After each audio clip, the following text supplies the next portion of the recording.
What's up, everybody? This is Ryan 225 video. Bringing you a video. I'm going to be shooting and telling the difference between a Remington case and the CCI Blazer 22s. I'm going to be shooting a Remington first to see how big of a boom it'll make.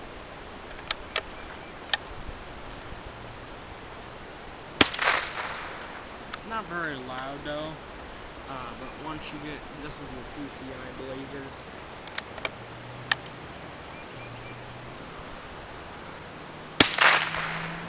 More of a louder boom. I'll try one more for you guys, just to show you how it is. This is the Remington case I'm shooting again.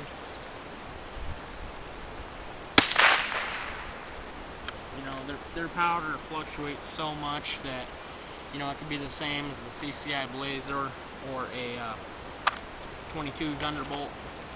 I'm going to shoot a CCI Blazer right now.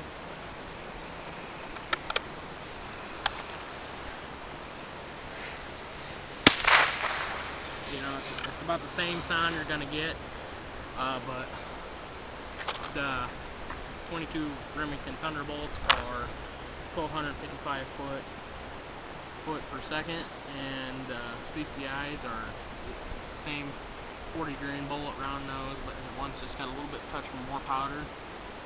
But the CCI Blazer is 1,235 foot per second, so I'm going to be doing new reviews on these two ammos. So yeah, anyway, I'll be doing a review with you guys later on the Remington and Blazers. Peace.